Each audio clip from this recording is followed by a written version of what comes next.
मैंने सत्य रखा देश के सामने।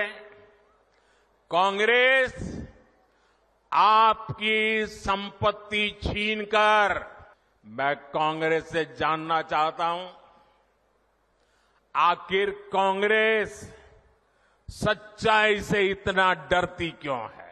कि कांग्रेस पार्टी चाहती है कि आपके मंगलसूत्र और आपका सोना आपसे छीन ले। 70 सालों से ये देश स्वतंत्र है। 55 सालों के लिए कांग्रेस की सरकार रही है। किसी ने आपसे सोना छीना, आपके मंगलसूत्र छीने।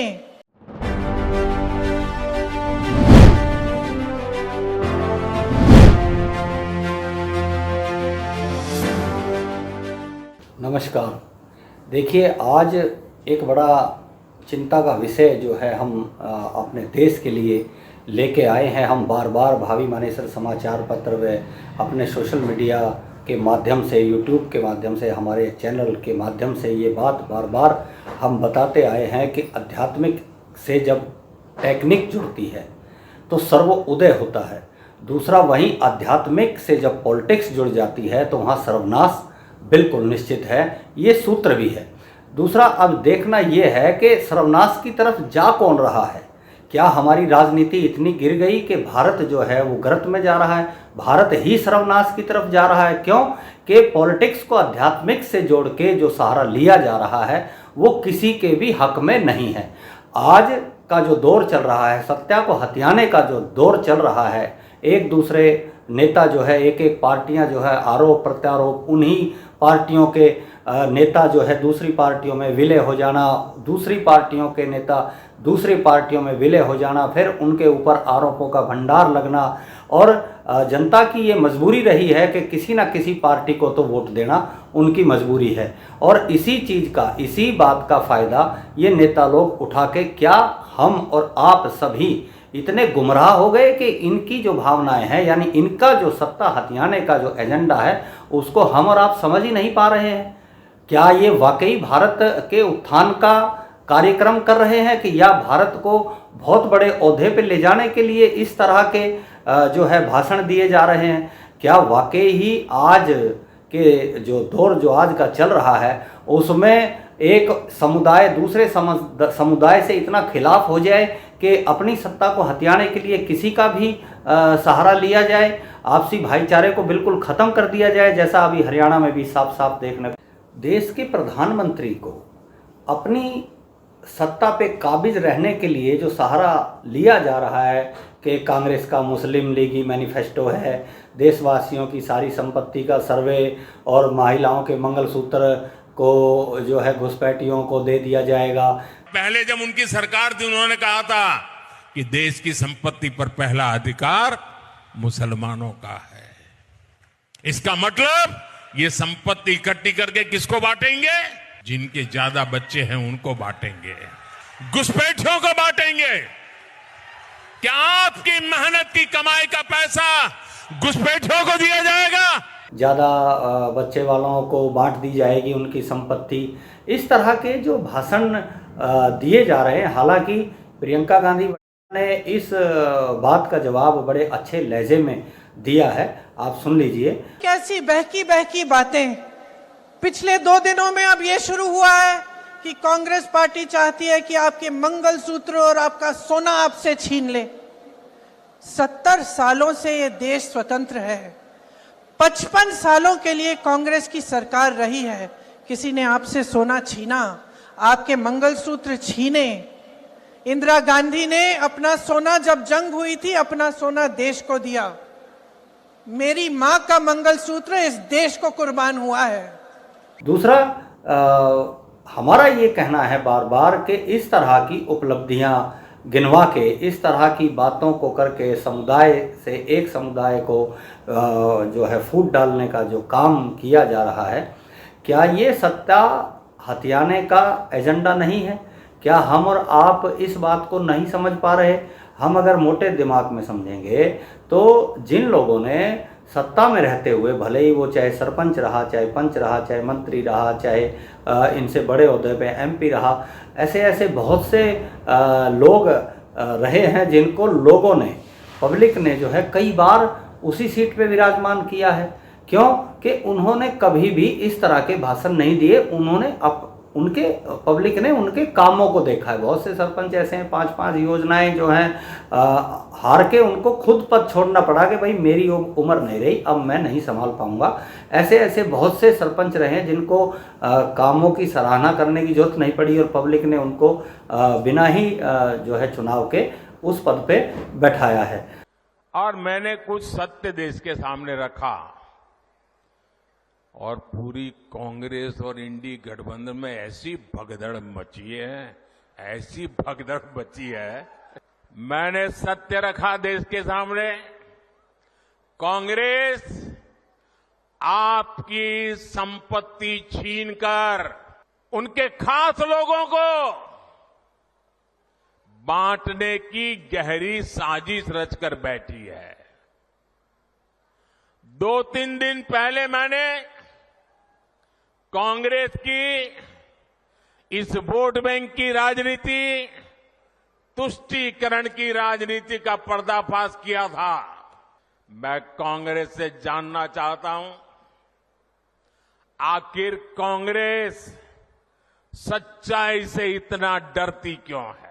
तो आप इन चीजों का सहारा ना लेके, इन समुदायों का सहारा ना लेके आप अपने कामों की उपलब्धियां इस पब्लिक को बताइए।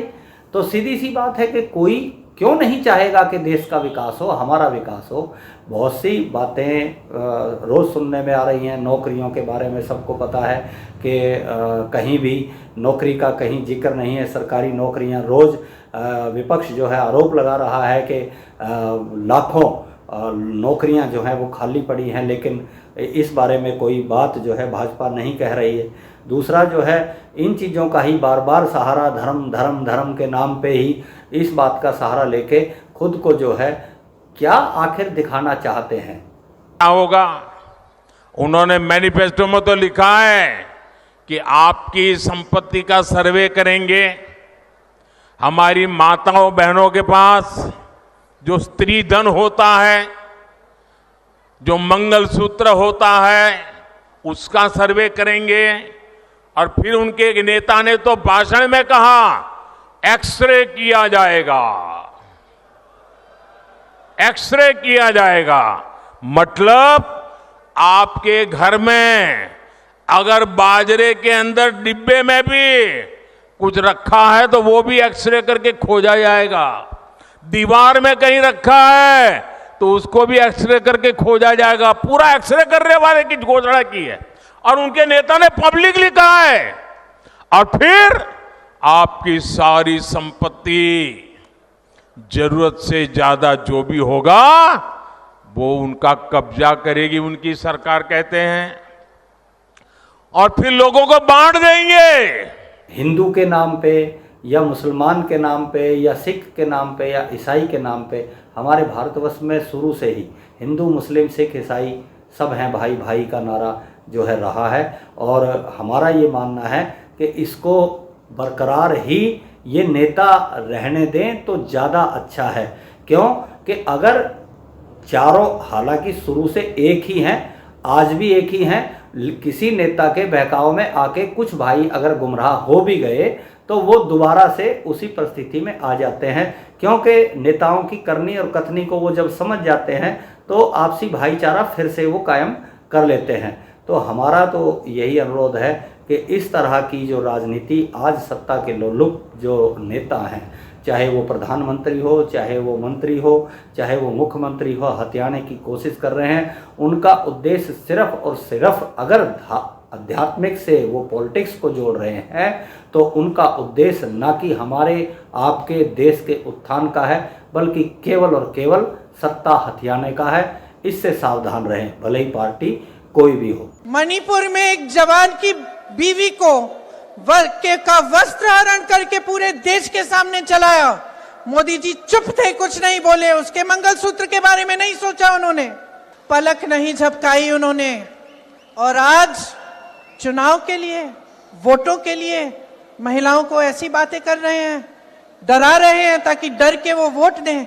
शर्म आनी चाहिए उनको, शर्म आनी चाहिए। अगर इस देश की महिलाओं के मंगलसूत्र की परवाह होती तो उनके बेटों को आप रोजगार दिलवाते, तो महंगाई कम करते, छात्रों को शिक्षा की सुविधा देते, देश की बेटियों को अपने पैरों पे खड़े होने का काम कराते। देश के चुने हुए प्रधानमंत्री को अपने ऊपर, अपनी सरकार के ऊपर, अपनी पार्टी के ऊपर इतना सा भरोसा नहीं है कि मुद्दों की बात करके चुनाव लड़ा जा सकता है। तो प्रधानमंत्री ने शुरू किया अपना घिसा पिटा काम, ध्रुवीकरण का, किसी को विलेन बनाना, डर फैलाना, संशय करना, भ्रम करना, और उनकी दो रुपल्ली की ट्रोल आर्मी ने, बीजेपी की फेक न्यूज फैक्ट्री ने फिर वही शुरू किया। बयान की काट छाट करो, इधर का उधर लगाओ, भ्रम फैलाओ। राहुल जी ने कहा दलित, राहुल जी ने कहा आदिवासी, राहुल जी ने कहा पिछड़े, राहुल जी ने कहा सामान्य वर्ग के गरीब, राहुल जी ने कहा माइनॉरिटी। सब कुछ हटा दो, सिर्फ माइनॉरिटी रहने दो। मतलब आदत से बात जब इंसान नहीं आता है तो उसको क्या कहा जाए, ये मुझसे बेहतर आप जानते हैं। कुछ दिन पहले वहां एक छोटा दुकानदार, उसको सिर्फ इसलिए बुरी तरह से पीटा गया, लहूलुहान कर दिया गया, क्योंकि वो अपनी दुकान में बैठे बैठे हनुमान चालीसा सुन रहा था। ये कांग्रेस की कर्नाटका की सरकार का काम देखिए।